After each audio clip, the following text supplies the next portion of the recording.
Tonight, the latest developments demand your full attention, and once you hear this, you'll understand why. The British monarchy is facing one of its most challenging chapters in modern history, and what's unfolding behind palace walls is far more complex than the headlines suggest. Before we dive deep into this story, I need you to hit that subscribe button and turn on notifications, because this situation is developing rapidly and you won't want to miss a single update. Also, smash that like button if you believe in honest, unfiltered reporting. And here's my question for you. Do you think Prince Andrew should be completely removed from royal life, or does he deserve some privacy at this point? Drop your thoughts in the comments below, because I'm genuinely curious about where you stand on this. Now, let's get into what's really happening. The Daily Mail newspaper has published yet another bombshell story about Prince Andrew, this time detailing his 9-day goodbye visit to Giuffre Epstein in New York. Yes, you heard that right. 9 days. And as these revelations continue to pour out, the question everyone's asking is, how much more damage can the monarchy take? I've been following this story closely, and what strikes me most is how these documents keep coming. We're talking about thousands of files, and even with the help of artificial intelligence, journalists are still combing through them. This isn't a story that's going away anytime soon. In fact, experts are saying there's definitely more to come. The drip feed of damaging information is steady, and each new revelation seems more shocking than the last. But here's where it gets interesting. I spoke with sources close to the royal circle, and what they're telling me is that while this is undeniably damaging to the monarchy, there's a strange silver lining that people aren't talking about. When you look at the chaos in British politics right now, when you see the constant turmoil and instability in government, suddenly having King Charles as head of state doesn't look so bad. Think about it. At least the monarchy provides some sense of continuity and stability. Charles is reliable, he's known, and most importantly, he's not going to do anything to destroy the country. In fact, he's actively trying to help it. This is something I think we often forget. The monarchy exists above politics. They can't really do anything in terms of governing, but that's almost the point. They're a constant, a steady presence in a world that feels increasingly chaotic. And right now, with everything else going on, that stability matters more than ever. Now, I want to be clear about something. I genuinely believe King Charles is a steady hand at the helm. And looking forward, I'm actually optimistic about the future of the monarchy under Prince William and Catherine. I think they represent a modern, relatable version of royalty that could really resonate with younger generations. The future could be bright for the institution itself. But then we have this isolated, hugely problematic story of Andrew, and here's King Charles's real problem. He's run out of options. Think about what's already been done. Andrew is no longer the Duke of York. He lost his HRH title back in 2020 after the settlement with Virginia Giuffre. He's lost his membership of the Order of the Garter, one of the highest honours in the British honours system. He can't cease to be the younger brother of the king. That's just biology. So what else can Charles actually do? The truth is there really isn't much more Charles can do. And here's something people don't often consider. There probably isn't much more he wants to do. This is his brother we're talking about. Family dynamics don't just disappear because you're royal. Charles realizes that his best strategy now is to try and keep Andrew quiet and out of the way. But the problem is, Andrew keeps popping up. Remember when he was spotted riding around the Windsor estate when he was already supposed to be at Sandringham? These little moments create massive headlines. And imagine being King Charles, trying to do your official duties, attending engagements, meeting with world leaders, and then some journalist inevitably asks you about your brother. In this era, people don't keep quiet. The media doesn't respect those old boundaries anymore. It's all very sticky, and more than just embarrassing. It's genuinely difficult to manage. So the question becomes, could the king ever tear up his agreement with Andrew? You know, the one where Andrew gets to live rent-free at Royal Lodge for the rest of his life? And the answer, according to my sources, is absolutely not. Here's why. Charles, whatever else you might say about him, is not an unkind man. We've seen evidence of his generosity over the years, and he wants to look after his brother, partly because keeping Andrew contained on the Sandringham estate under the king's financial support is actually the safest option for everyone. Now, there's been speculation that Andrew might go to Abu Dhabi or another Arab state, and honestly, that's possible. But I don't think it would be permanent. From what I'm hearing, the Sandringham estate will be his permanent home for the foreseeable future, though he might not be there all the time. He could travel, but he'll always have that base. But let's address the bigger question. Will the Andrew scandal ever fall away, or is it becoming the defining talking point of Charles's reign? Could Charles's legacy actually be tainted by this until the very end? This is something I've been thinking about a lot. The scandal has certainly been going on for a long time now. Years, in fact. But I don't think Charles's reign will ultimately be defined or tainted by it. Yes, it will always be mentioned. Historians will definitely include it in their accounts. But here's the thing, this isn't actually about Charles or how he behaves. This is about how his brother behaves. And if you look at royal history, there have always been problematic siblings. Bad brothers are practically a royal tradition. The key point is that this didn't happen on Charles's watch. It happened during the late Queen's reign. And from everything we understand, Queen Elizabeth absolutely adored Andrew. At the end of her life, he was very good to her. He was the one who always had time. I mean, he wasn't doing anything else, and he was nearby, but he went and had tea with her, sat and watched television with her. They genuinely adored each other. I think this is important context that often gets left out of the conversation. When you read the papers, you're only seeing this from one angle.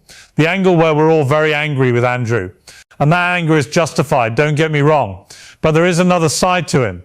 I know it sounds strange to say this, but people who know him personally describe him as a kind person. He was apparently very kind to William and Harry when their mother died, stepping up when they needed family support. Speaking of William, there's been a lot of talk about his role in all this, and I think he's being portrayed incorrectly at the moment. From what I'm hearing, William is stepping back from this situation, not stepping forward. Then that makes sense. This is up to the king to deal with. It's not fair or appropriate to drag his son into it as well. Think about it logically. What can William actually do? He's the heir to the throne, not the current monarch. There's no point in him being involved with something his father is already handling. We all know that William has no patience with his uncle, given his behaviour and the bad headlines. Remember that footage from last year after the funeral of the Duchess of Kent? Andrew was trying to engage with William, and William wasn't having any of it. At least that's how it looked. But here's the thing. The coffin was going past at that exact moment, and everybody wanted to pay their respects. There's always a twist to these stories, and William seems to get blamed for being the bad guy, when really he's got enough going on in his own life without being dragged into this mess. Earlier today, I heard from someone who said something that really stuck with me. They said that Andrew has suffered enough, that he's been found guilty of no crimes, that this is trial by media, and that he's being vilified and demonized. Their plea was simple: leave the man in peace. And you know what? I think a lot of people are starting to feel that way. When you read the comment sections, particularly in outlets like The Telegraph, you see more and more people saying, leave him alone, his life is already destroyed, what more do you want? But here's the reality. That's not how we work as a society, is it? We don't just leave people alone, especially when they're as newsworthy as Prince Andrew. However, I do think that if Andrew is sensible enough to keep out of public sight, he would be making his own life considerably easier. The less we see of him, the less the story dominates the news cycle. Now, what about his daughters? Do Beatrice and Eugenie still support and love their father? This is where things get really complicated. They're torn, aren't they? Because instinctively, of course, they love their parents. But on the other hand, they're quite fond of those royal titles, and they wouldn't want to be seen as too close to their tainted parents. I mean, that's quite harsh when you think about it, but it's the reality they're facing. Both of them have jobs to do. Their lives get tainted by their father's scandals.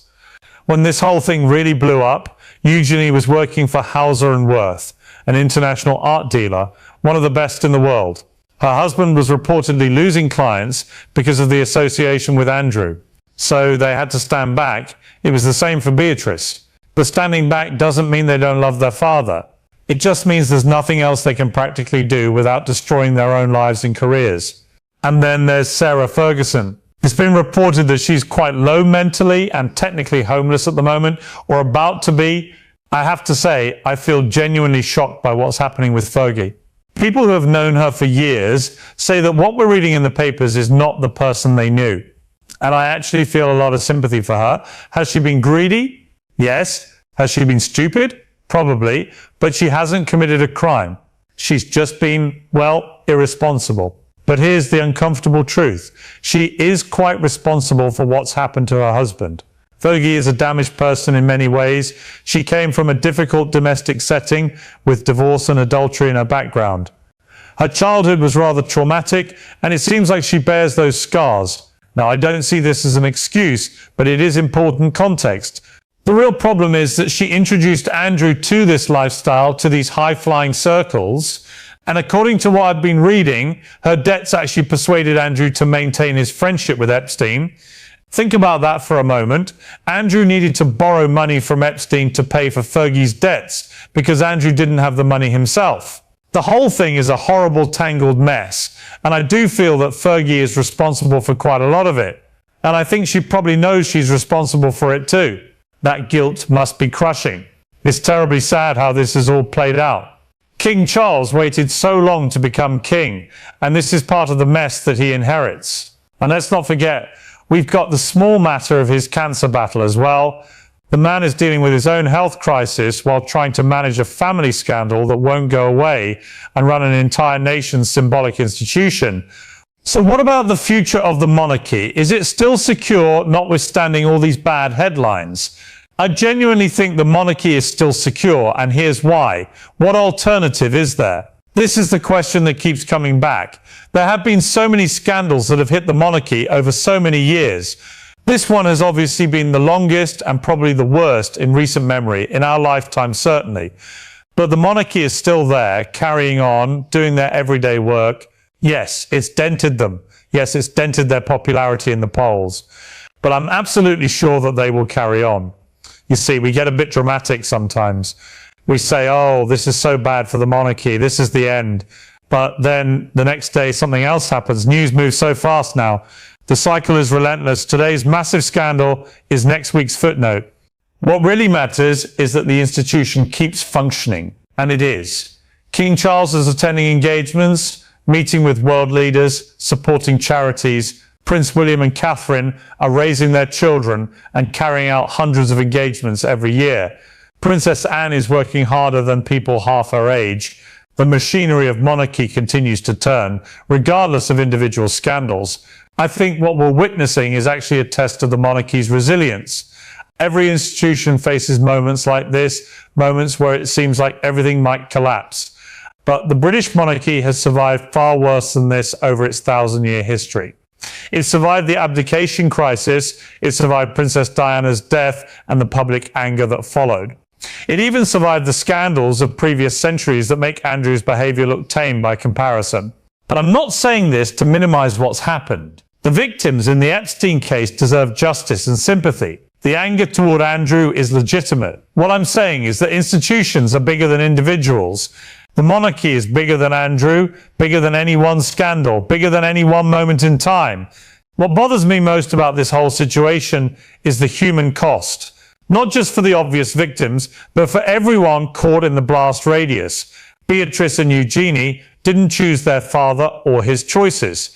Catherine and William didn't choose to have this uncle or this scandal. Even King Charles, who waited his entire life to be king, didn't choose to inherit this particular mess. And yes, even Andrew himself is a human being. I know that's controversial to say, and I'm not defending his actions. But I do think we need to be careful about how we treat people in the public eye, even people who have made terrible choices. Trial by media is a real thing, and it can be genuinely destructive. There's a difference between accountability and cruelty. What I find fascinating is how this story reveals so much about modern Britain. Our relationship with the monarchy is complicated. We criticize them endlessly, but we also can't look away. We consume every detail of their lives. We demand that they be perfect, but we're also somewhat thrilled when they fail, because it confirms that they're human like us. The monarchy exists in this strange space where they're simultaneously ordinary and extraordinary. They're a family dealing with family problems, but they're also symbols of an entire nation. That's an impossible position to be in, really. How do you maintain dignity and mystery while also being relatable and accessible? How do you preserve tradition while also modernizing? How do you protect your family while also serving the public? These are questions the monarchy has been grappling with for decades, and there are no easy answers. Charles's challenge now is to find a way forward that acknowledges the seriousness of Andrew's situation without destroying his own reign or his family in the process. It's a delicate balance, and honestly, I'm not sure anyone could manage it perfectly. What gives me hope is that history shows us the monarchy is adaptable. It has reinvented itself numerous times to survive. After World War I, when so many other European monarchies fell, the British royal family literally changed their name from Saxe-Coburg-Gotha to Windsor to distance themselves from their German heritage. After Diana's death, they learned to be more emotionally open. After each scandal, each crisis, they found a way to evolve. I believe they'll find a way through this too. It won't be easy, it won't be quick, and there will probably be more difficult headlines to come. But the institution has survived worse, and it will survive this. The real question isn't whether the monarchy will survive, it's what kind of monarchy will emerge on the other side. Will it be more open and accountable? Will it be smaller and more focused? Will it finally resolve the tension between being a family and being an institution? These are the questions we should be asking. And we, the public, we have a role to play in this too. We need to decide what we actually want from our monarchy. Do we want them to be perfect symbols, or do we accept that they're flawed humans? Do we want transparency, or do we want mystery? Do we want them to be active in public life, or do we want them to retreat into ceremonial obscurity? I don't think we've really figured out what we want, and that confusion makes it harder for the monarchy to know how to move forward. We send mixed messages. We demand that they earn their keep by working hard, but then we criticize them when they make mistakes. We want them to be relatable, but we also want them to be special. Looking at King Charles specifically, I have a lot of sympathy for his position. He waited longer than any heir in British history to become king. He spent decades preparing for this role, decades thinking about how he would modernize the monarchy, how he would make it relevant for the 21st century. And now, instead of being able to focus on that vision, he's having to manage this ongoing crisis involving his brother, and he's doing it while battling cancer. The man is 75 years old, dealing with a serious health condition, trying to do his job as king, and managing a family scandal that generates new headlines every week. That's an enormous burden for anyone to carry. But here's what I admire about Charles. He hasn't abandoned his brother entirely.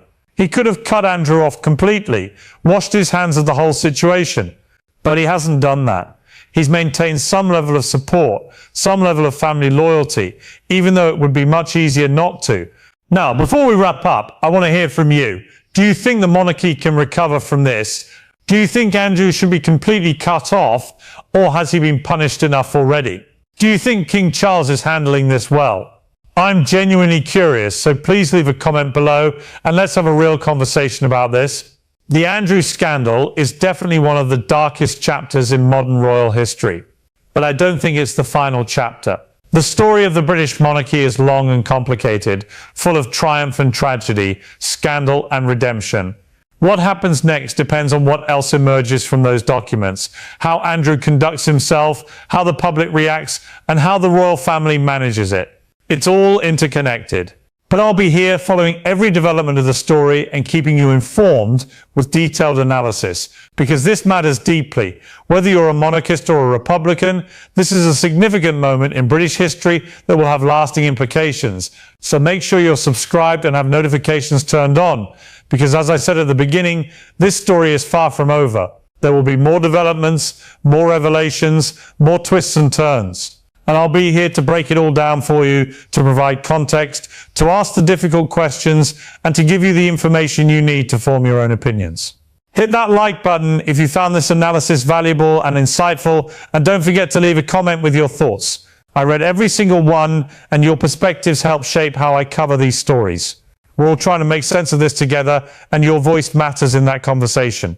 Until next time, stay informed, stay thoughtful, and remember carefully, the truth is usually more complicated than the headlines suggest. Thank you for watching, and I'll see you in the next one.